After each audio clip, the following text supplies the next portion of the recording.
Consejo Potosino de Ciencia y Tecnología y Magnética FM. Comenzamos.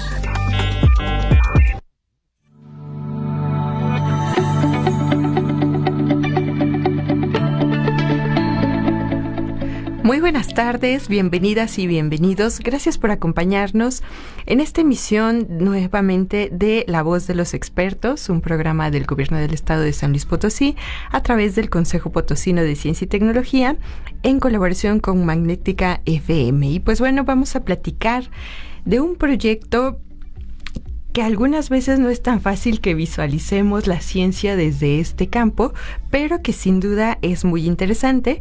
Es un proyecto que se coordina por el Colegio de San Luis AC, uno de los centros de investigación que está en nuestro estado, el único en materia de humanidades y de ciencias sociales, y es un proyecto que se denomina Estrategias de Recuperación y Protección de Saberes de Origen Textil, sus vínculos con el paisaje huasteco potosino, transformaciones y plagios culturales de Tenec y Nahuas.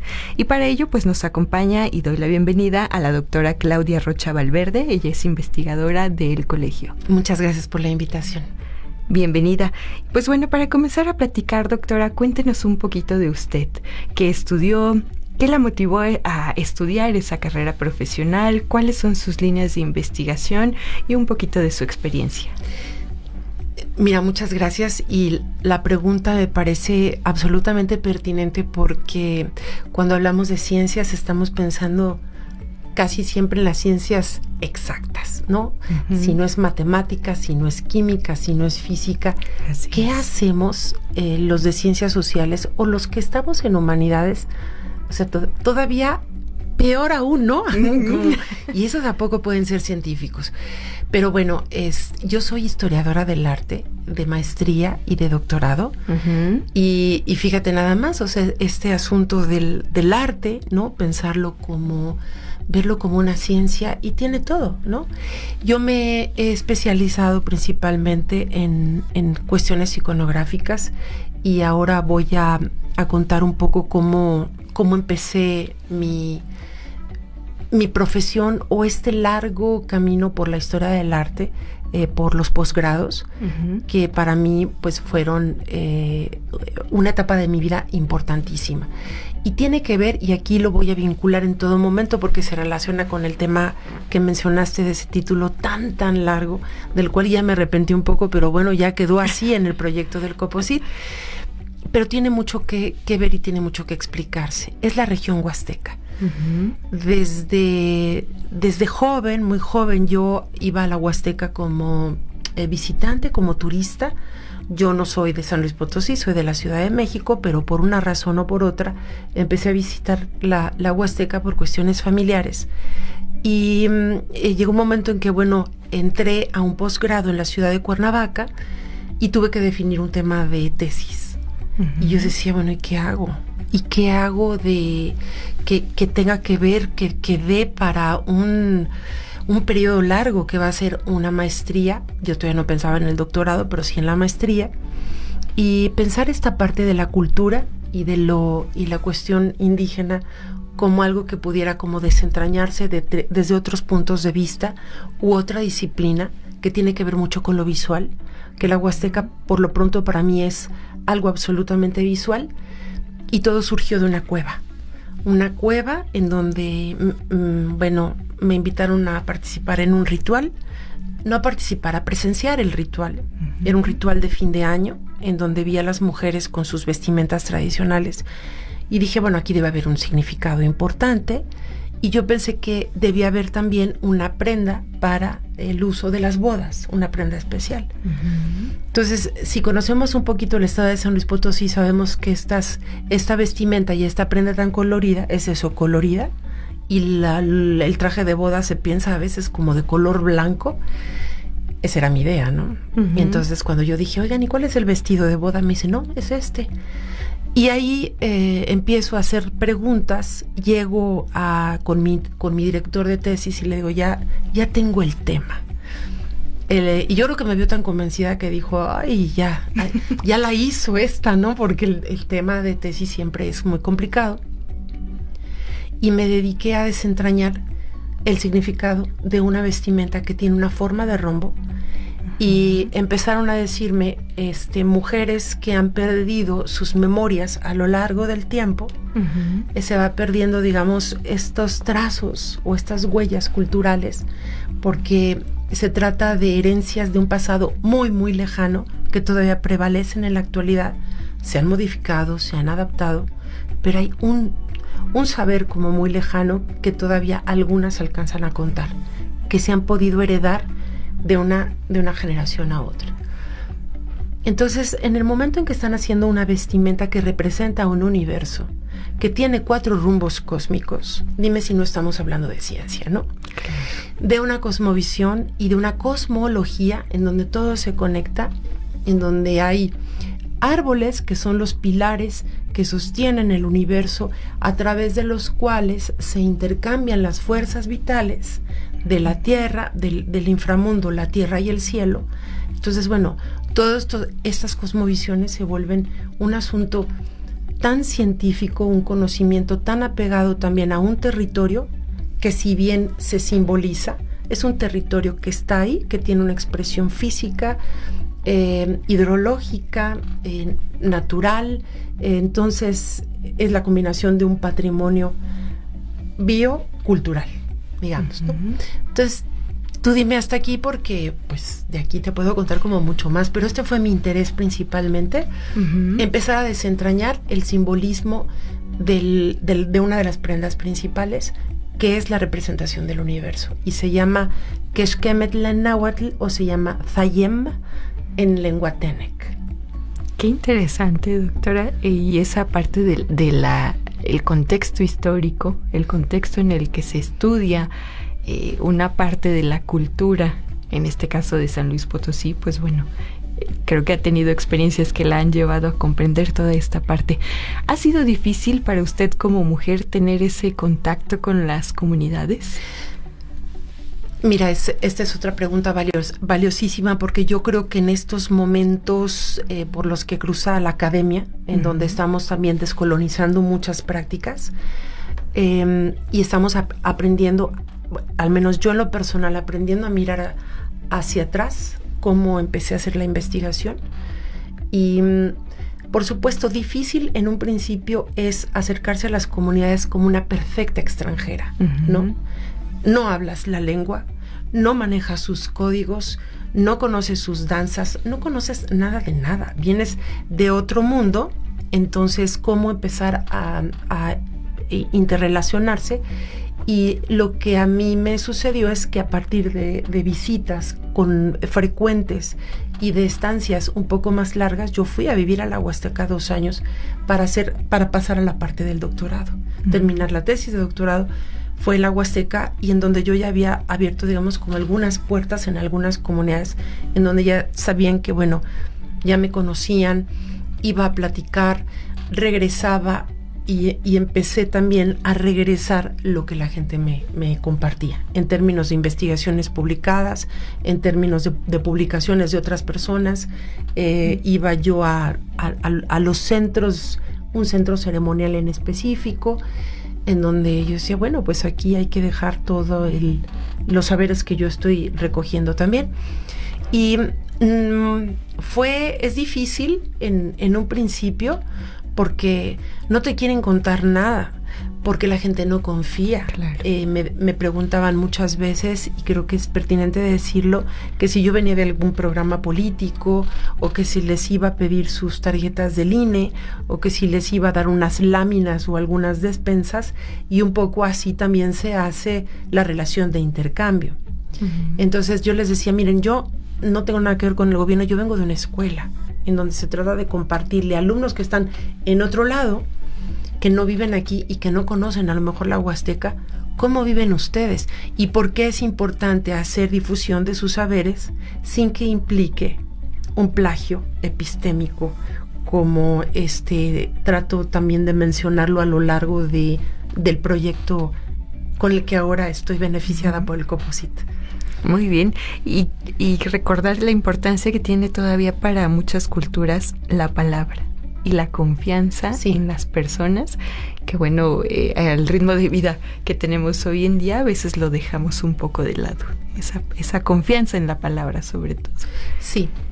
Y pues bueno, ¿podría contarnos un poco en qué consiste este proyecto y cómo surgió la idea de llevarlo a cabo?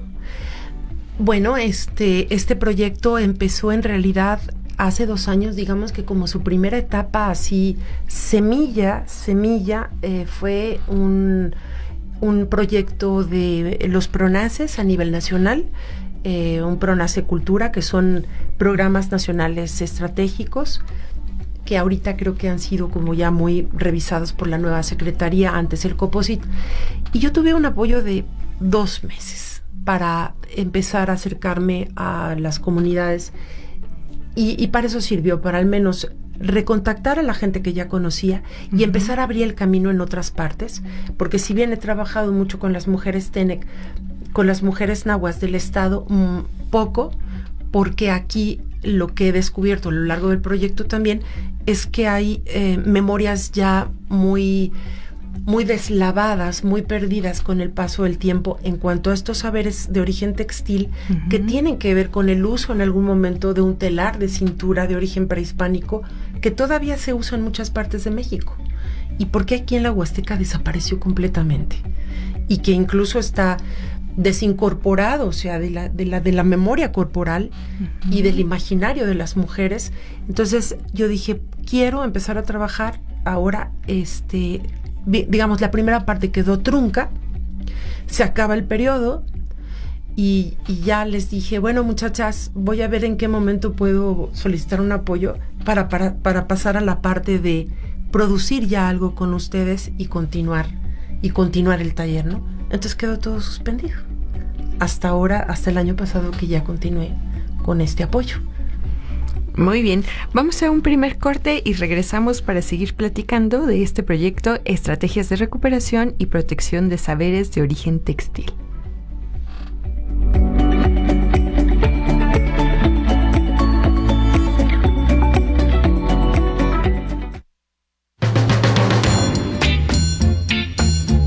Transmite Magnética FM XHAWD 101.3 MHz, 5000 watts de potencia en sonido esféreo. Magnética FM, señal sin límites.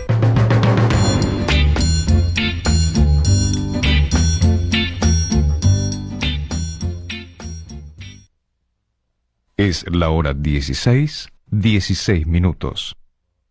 La temperatura 18 grados 7 décimas. La humedad 82%.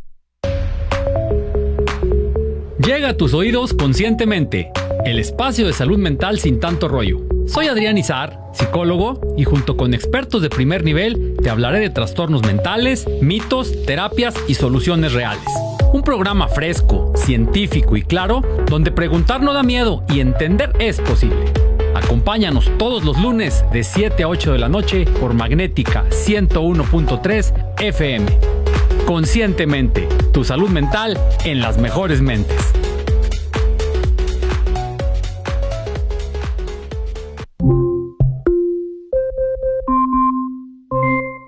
¿Quieres escuchar en tu celular o dispositivo fijo o móvil a Magnética FM?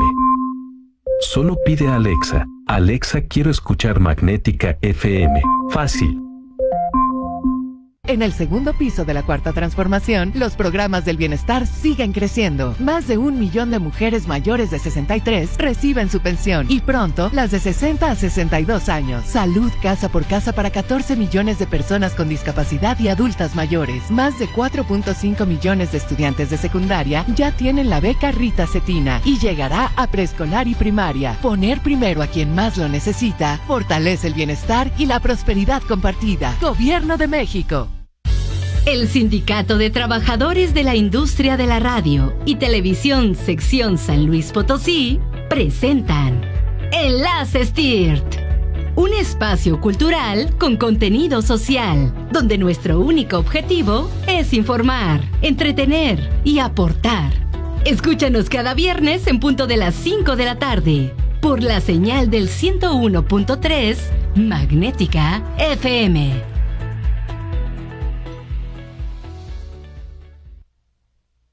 Sigue informándote de los mejores en La Voz de los Expertos. Estamos de vuelta.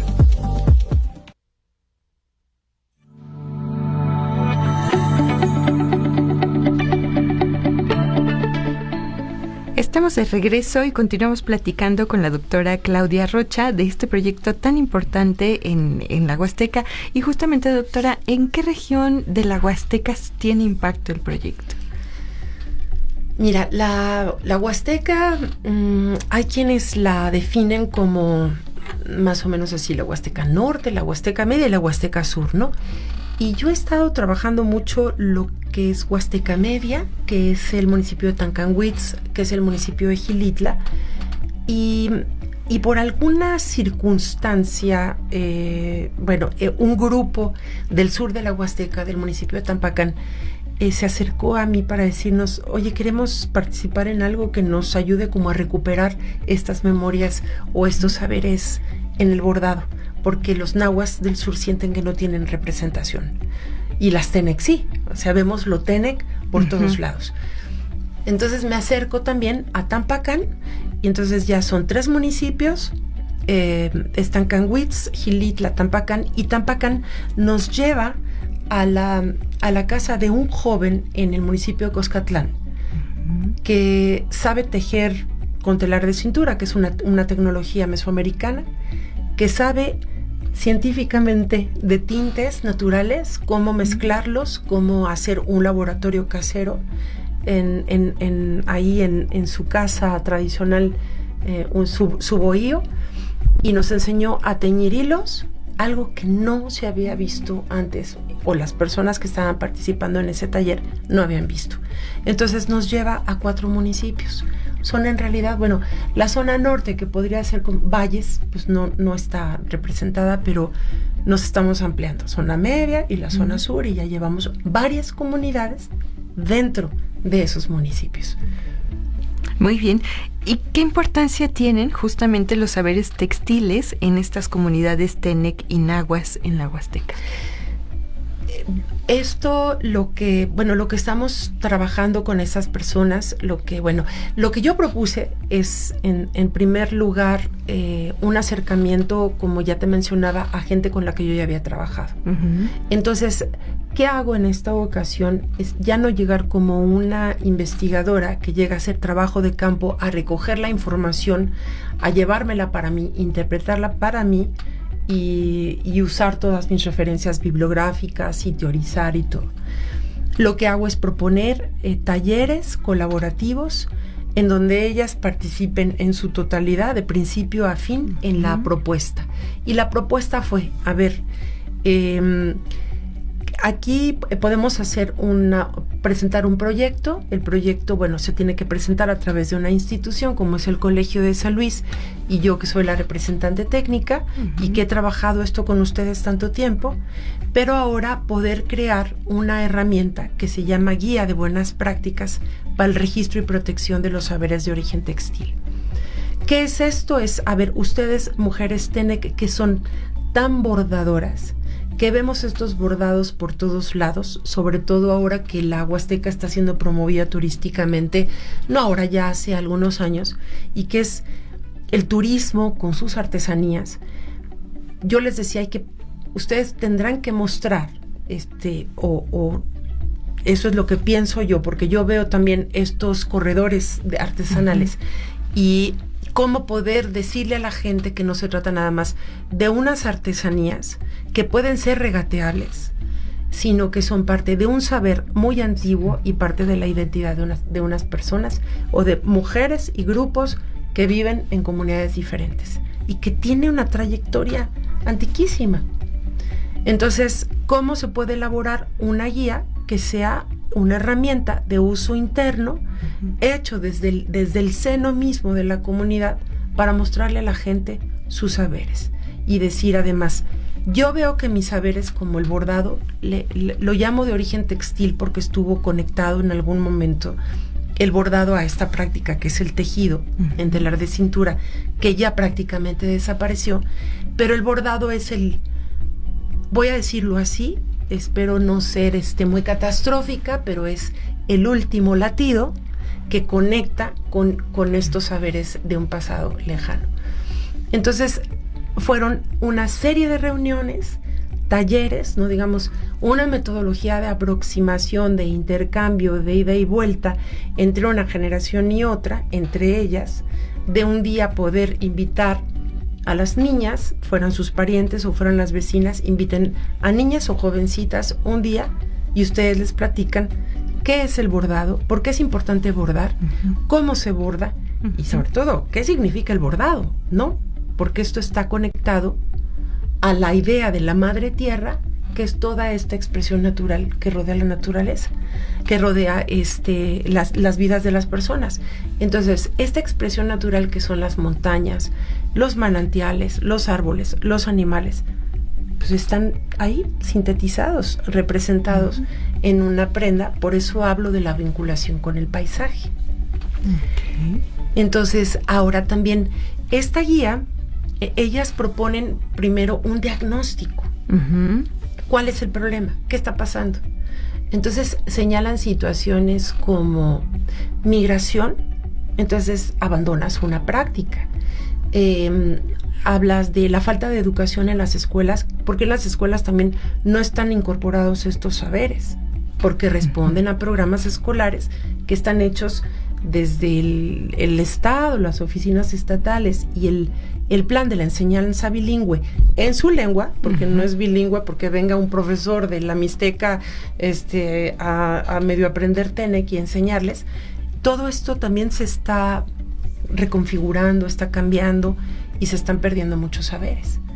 Entonces ellas hacen su diagnóstico, se asienta. Otro asunto, por ejemplo, mencionaron el alcoholismo en los jóvenes, la pérdida de la lengua para poder hacer la transmisión de los saberes, el que los jóvenes ya no quieran, que esta es toda una discusión. Tienen derecho a ya no querer también, ¿no? Hay que saber por qué no quieren también, ¿no? Y el regateo también, el intermediarismo. Entonces, por eso también este título implica la parte del plagio de Tenec y Nahuas, de Tenec y Nahuas, por parte de nosotros también, los que vamos a visitar, los intermediarios que llegan y les dicen, ¿cuánto es si te dejo bordar 15 gorras o 15 pares de tenis? Pues ¿cuánto? Cuesta lo mismo. Claro. Cada par yo lo voy a bordar de la misma manera, y no es que si te bordo 15, 20 o 30, entonces ya te voy a hacer una rebaja. Entonces todo esto es para mostrarle al mundo y difundir que sus saberes valen, y cómo enseñarle a la gente a valorar lo que tenemos, esta expresión cultural que está en la Huasteca Potosina, ¿no? Sí, sobre todo esa parte que aprendamos a valorar, porque partimos del desconocimiento, como usted comentaba hace un momento, de qué es lo que está plasmado ahí, que no son figuras al azar, sino que tienen una historia que comunican algo, y qué es el valor que debemos darles.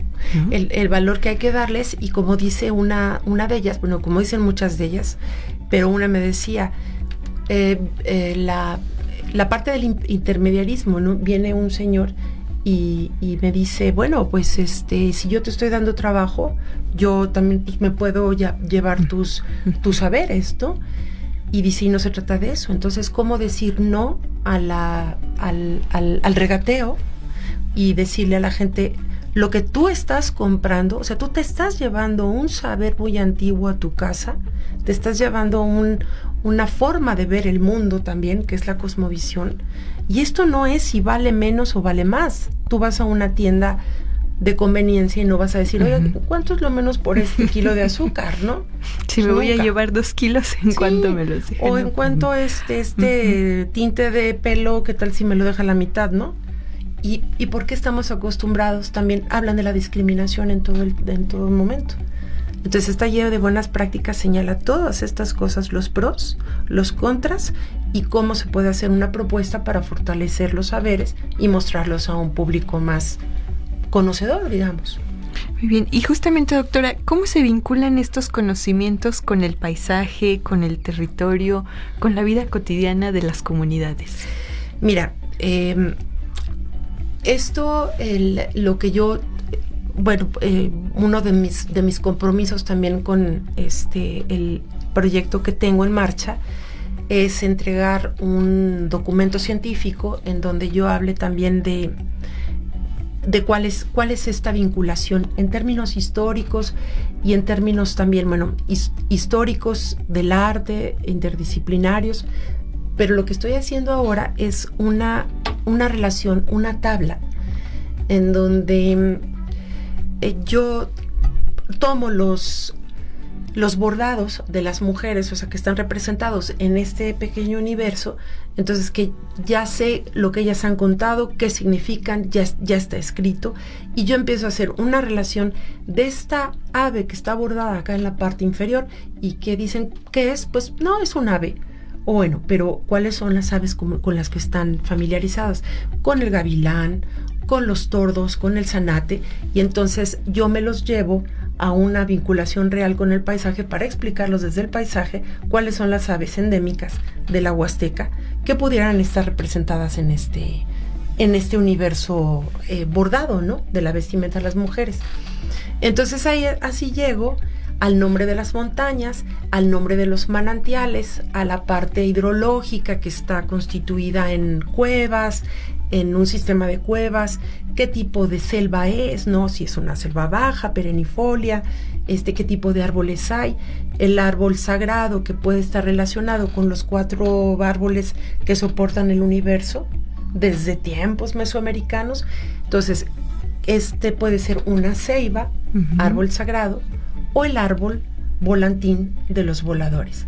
Y todo esto lo explico científicamente y lo explico simbólicamente, digamos. Muy bien. Vamos a un nuevo corte y regresamos.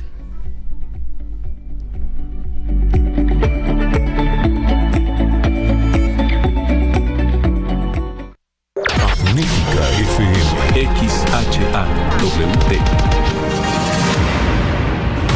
Magnética FM 101.3. 5000 watts de potencia, emitidos desde Loma Blanca 198, Colonia Loma Dorada, en la zona platino de San Luis Potosí capital. Escuchamos tus expresiones en el 128, 83, 84 y 85 y a través de las redes sociales. Expresamos ideas en www.magneticafm.com. Transmitiendo en sonido esféreo. Magnética FM.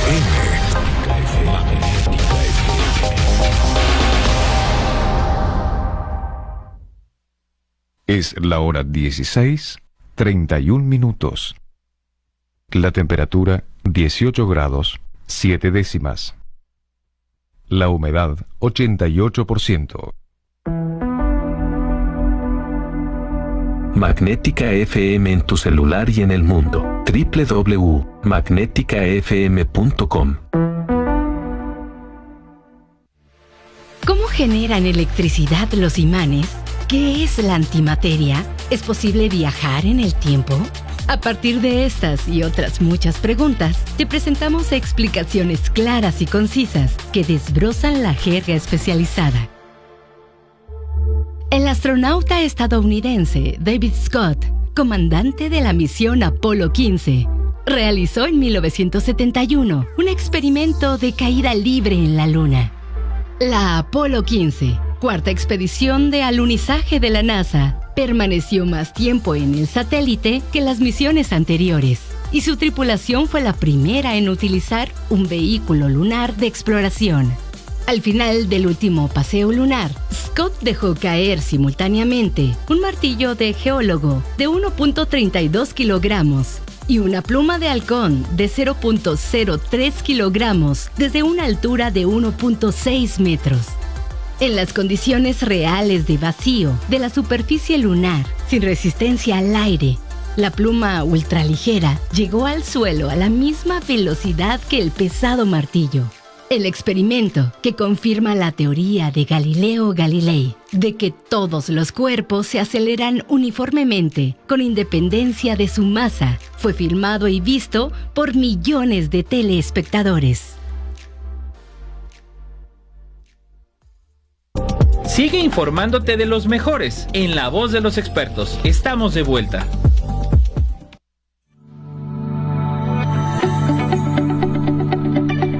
Estamos de regreso. No nos va a dar la plática el día de hoy, doctora. Pero bueno, vamos a tratar de rescatar lo más importante, de dar a conocer a nuestro auditorio. Y comentábamos sobre todo cuál es el objetivo del proyecto, doctora. Como lo dice el título, es buscar estrategias de registro y recuperación de saberes de origen textil.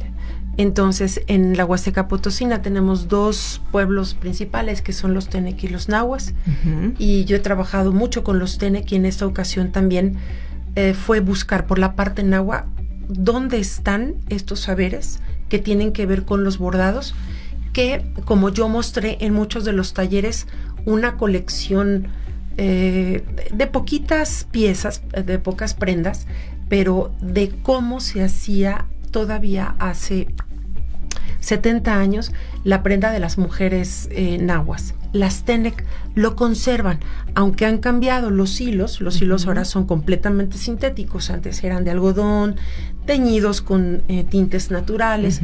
Y bueno, pero ahora son estambres, pero igual lo siguen haciendo. Sigue siendo muy importante y sagrado para ellas. Entonces, las nahuas, ¿qué es lo que pasa? Entonces empezamos a registrar los testimonios, y entre ellos, en las reuniones y los talleres de trabajo, decíamos, a ver, entonces, diagnóstico, ¿qué está pasando? Y me decía una de ellas, que fue la que convocó a que Tampacán trabajara en este proyecto, y decía, las Tenec nos están ganando. Y yo les decía, ¿qué están ganando? Están ganando espacio, porque ellas sí tienen una vestimenta, tienen que mostrarle a los demás, pueden hablar de los bordados que bordan, cuáles son los significados. Y les digo, bueno, ¿y ustedes cómo pueden empezar el trabajo de recuperación? Búsquense a las abuelitas que puedan, hagan equipos, y la siguiente sesión, o sea, nos llevábamos preguntas específicas, y la siguiente sesión era, a ver, ¿qué les dijo la abuelita? Pero a ver, ¿cuántos años tenía? Porque también la realidad es que no todas las abuelitas saben, o todos los abuelitos. Hay muchas formas de pérdidas. Entonces, bueno, en algunos casos, e incluso uno de ellos llevó a 2 mujeres ya grandes de 86 años que vestían de manera tradicional, pero con una blusita todavía bordada con estrellitas. Entonces, aquí es importante saber que las estrellitas son tanto nahuas como Tenec, como de otras culturas de México, ¿no?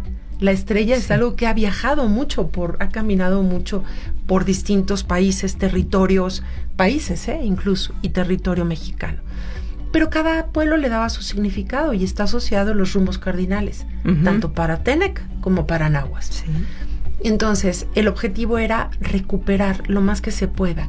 Y hubo un trabajo de investigación que se va a publicar próximamente. Es por lo pronto una hojita, una página, pero hecho por ellos, por una pareja que viven en Chiconamel, en Tampacán, y fotografías, y ellos lo que han estado haciendo es recuperar a través de registro fotográfico, buscando los nombres, los significados. Hay una pérdida importantísima en los significados, porque como ya no se usan, ya esas memorias se van perdiendo.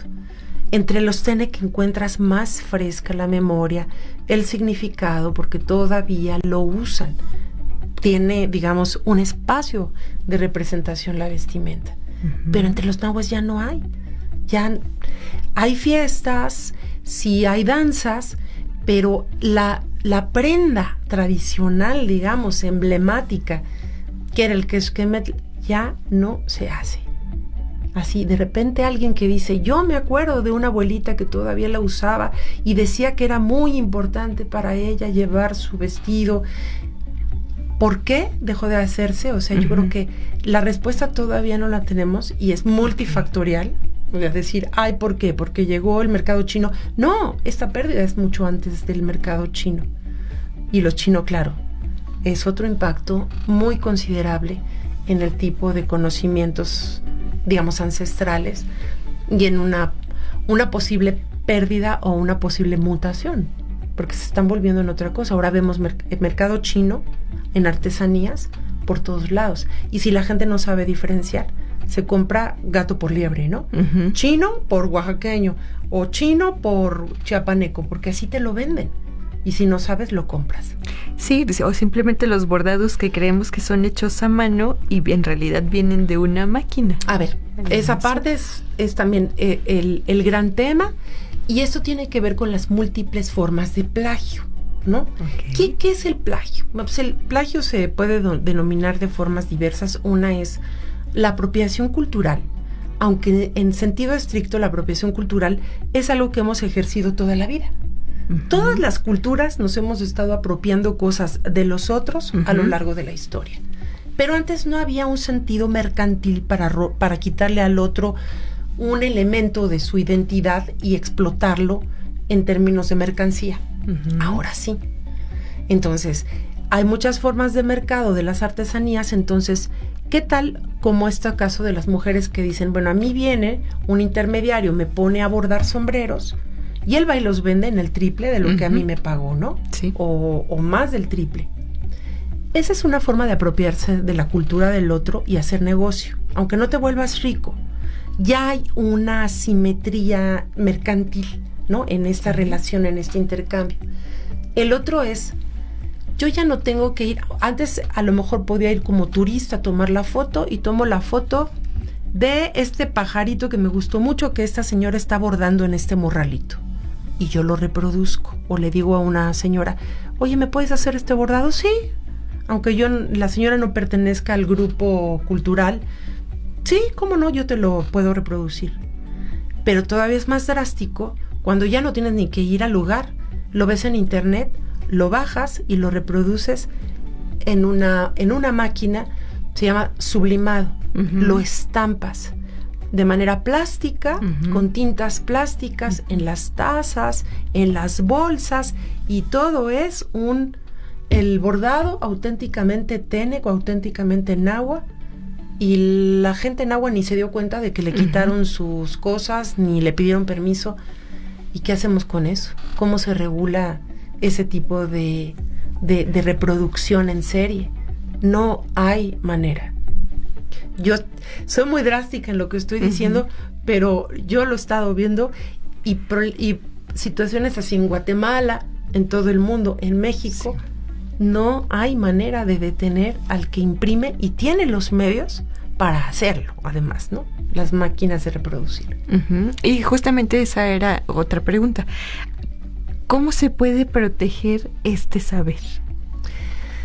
Mira, yo creo que por eso este ejercicio, a ver si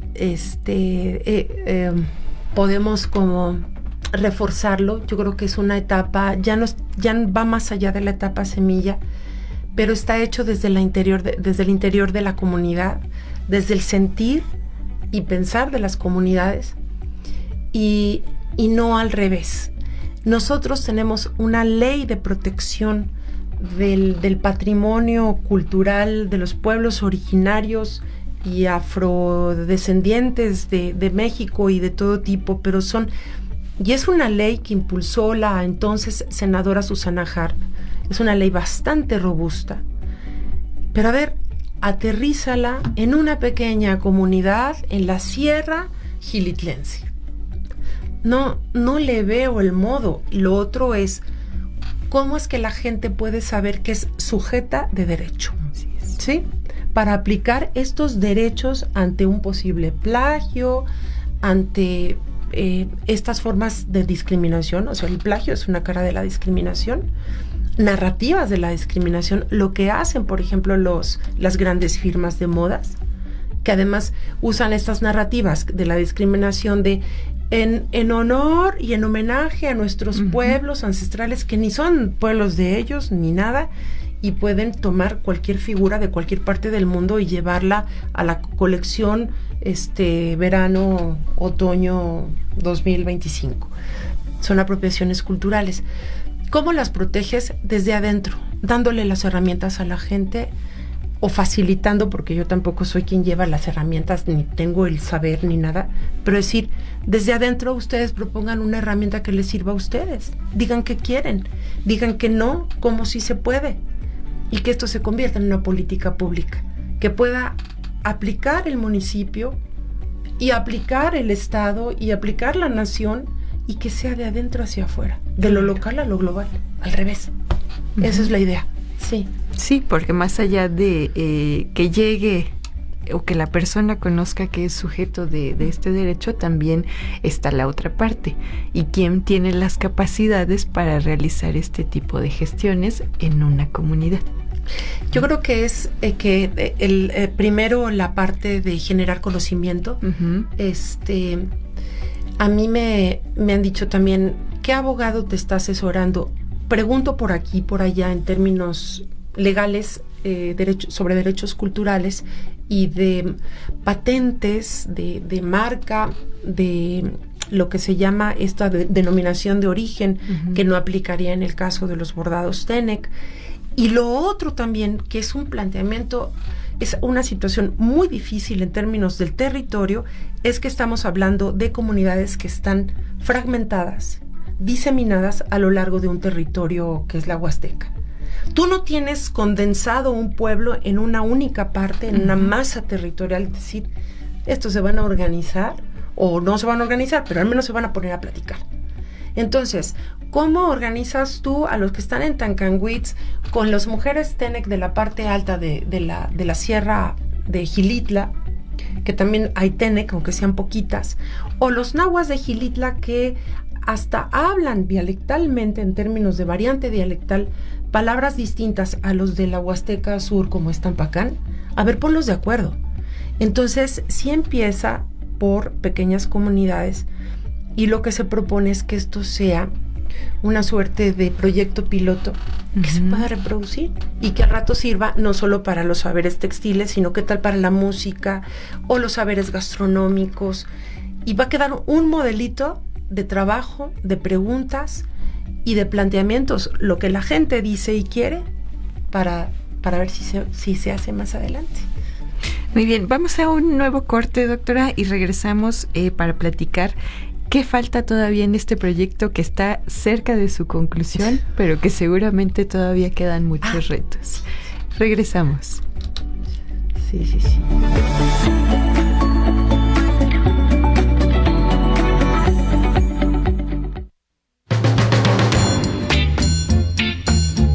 Transmite Magnética FM XHAWD 101.3 MHz, 5000 watts de potencia en sonido esféreo. Magnética FM, señal sin límites.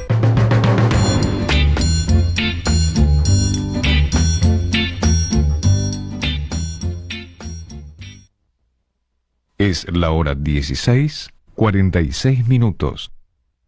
La temperatura 18 grados 7 décimas. La humedad 88%. ¿Quieres llamar de tu celular a Magnética? Solo marca 444-128-8384 o el 128-8385. Fácil.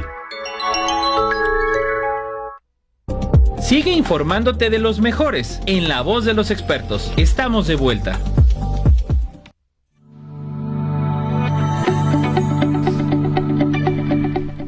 Bien, estamos de regreso en este último bloque que quisiéramos que durara otras 3 horas para platicar de este proyecto con la doctora Claudia Rocha del Colegio de San Luis.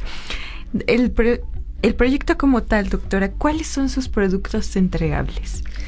Esa es la etapa en la que ya estamos ahora trabajando y bueno, pues van a ser 2 guías de buenas prácticas, una para el registro y protección de saberes de origen textil de las mujeres TENEC y otro de las mujeres nahuas. Entre las TENEC sí son principalmente mujeres, aportaron por ahí algún varón de la comunidad eventualmente.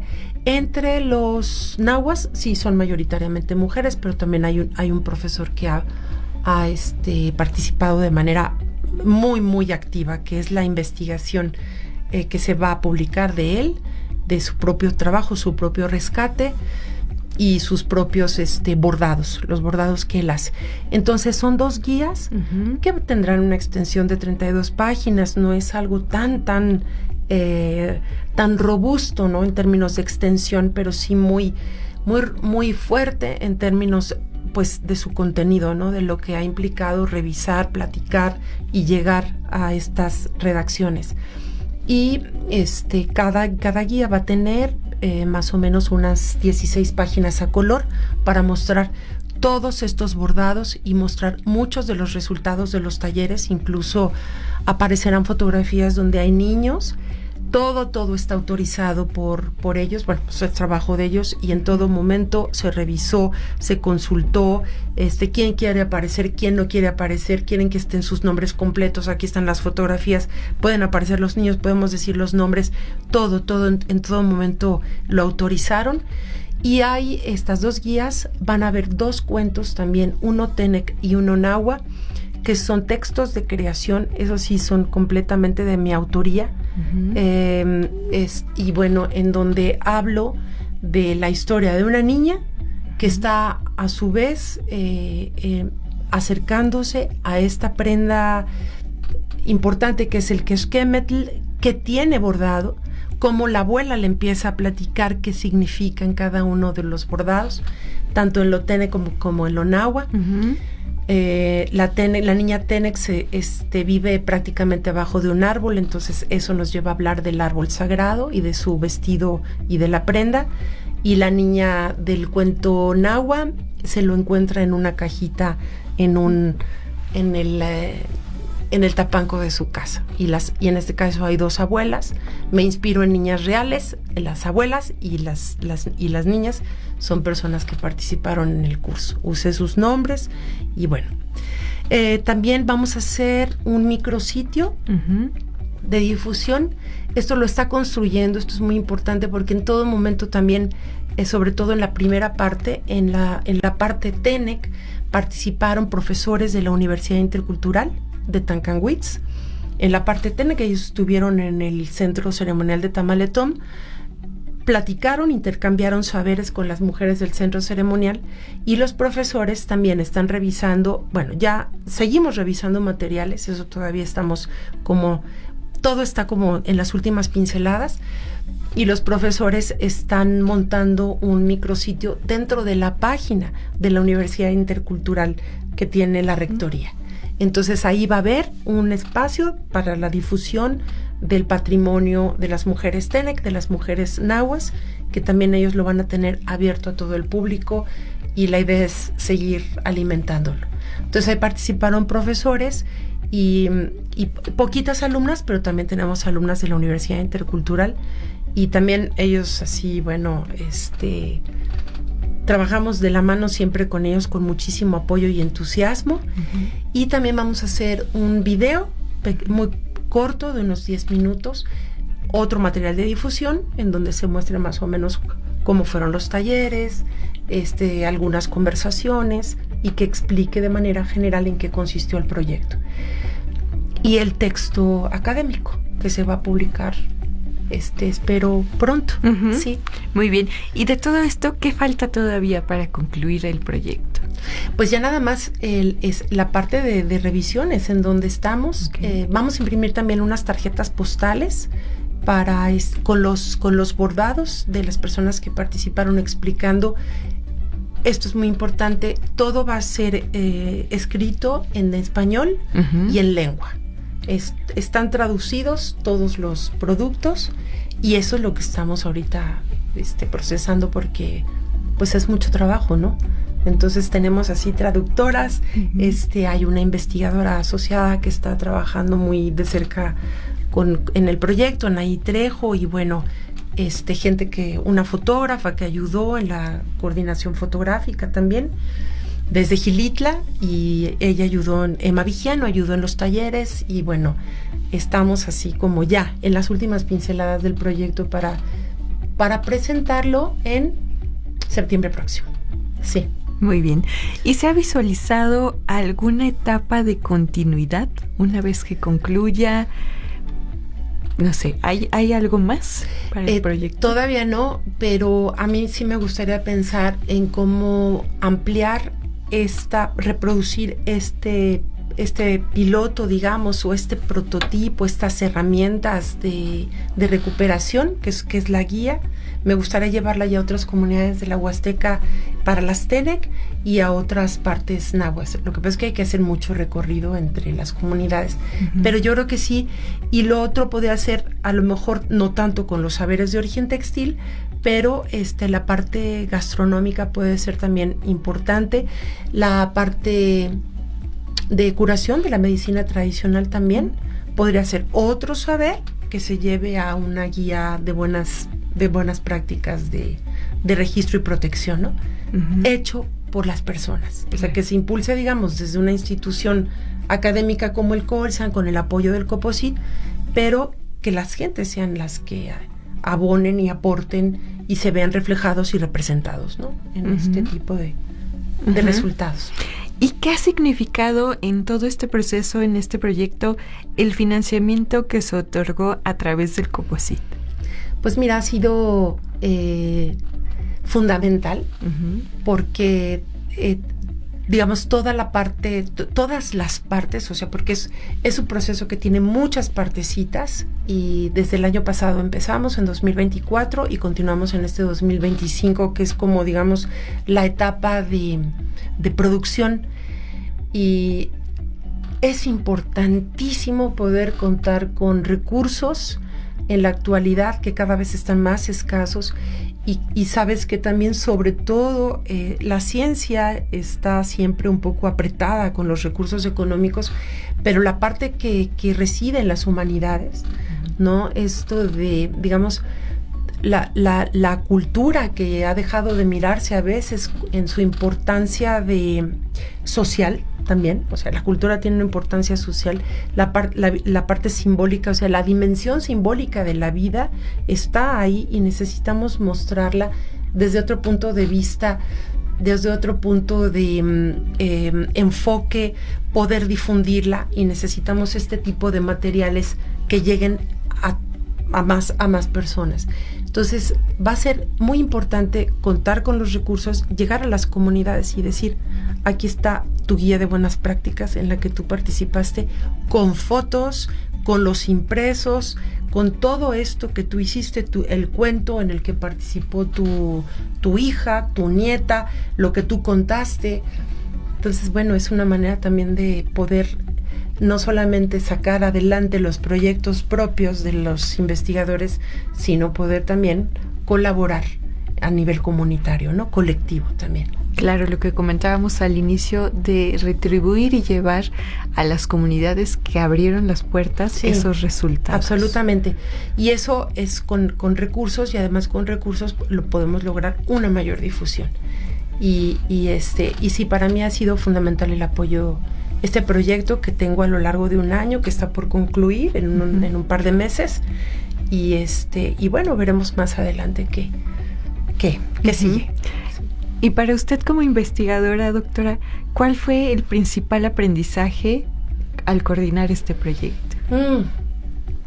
Sí, esa es una buena pregunta, porque es la primera vez que trabajo de manera tan colaborativa, en la que yo tomo distancia también de la investigadora que he sido hasta ahora, de cómo presentar mi nombre en una investigación, que bueno, eso es lo que hacemos todo el tiempo, pero cuando estás involucrando a tantas personas, o cuando a tantas personas están involucrando también contigo, o sea, más bien viéndolo al revés, aceptando condiciones, porque sobre todo, bueno, una es: hay un recurso, o sea, puede haber un recurso, pero necesitamos colaborar todos con las cartas, y de hecho, bueno, este proyecto del COPOSIT también pasó por una etapa de un ritual, ¿no?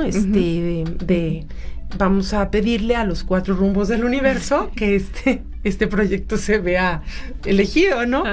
Y resultó, entonces, bueno, fue una de ellas la que lo hizo y resultó, y bueno, es la gratitud total, o sea, la apertura total, que es el aprendizaje que yo me llevo, el aprendizaje sobre seguir revisando cómo quiero yo trabajar de ahora en adelante.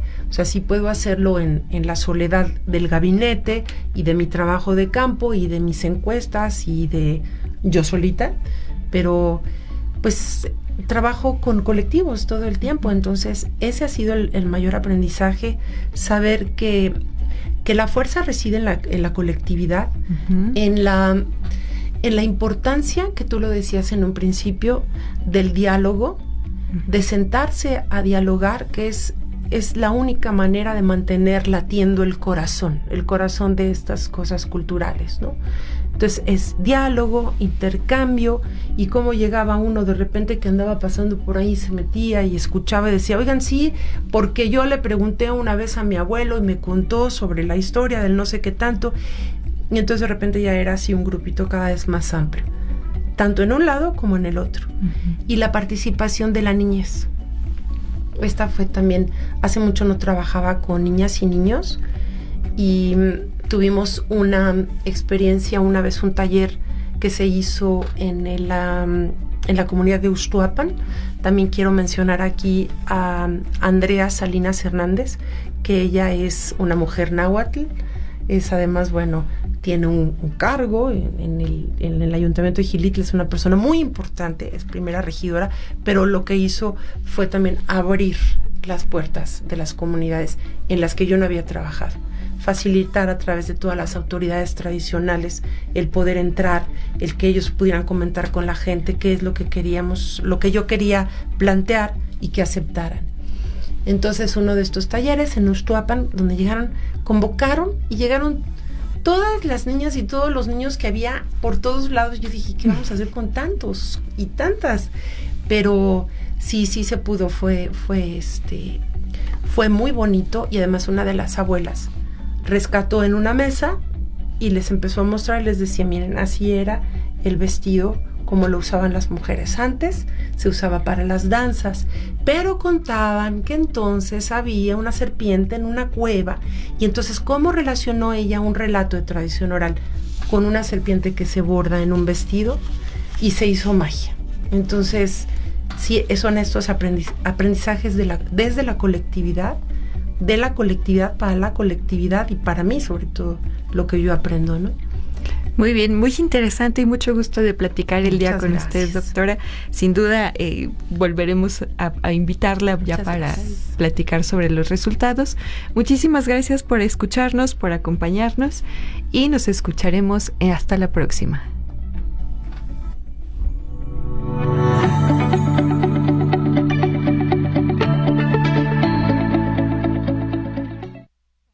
Gracias por acompañarnos en La Voz de los Expertos. No lo olvides, todos los martes a las 4 de la tarde por el 101.3 de FM. Esta fue una producción del Consejo Potosino de Ciencia y Tecnología y Magnética FM. Te esperamos la próxima semana. Magnética FM XHAWT. Magnética FM 101.3. 5000 watts de potencia, emitidos desde Loma Blanca 198, Colonia Loma Dorada, en la zona platino de San Luis Potosí capital.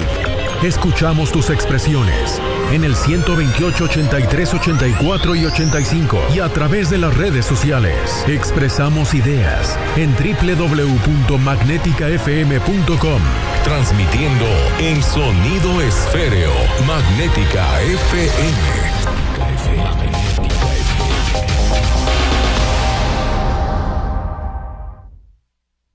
Es la hora 17, 2 minutos. La temperatura 19 grados, 7 décimas. La humedad 83%. Crear, soñar, sentir y vivir para ser.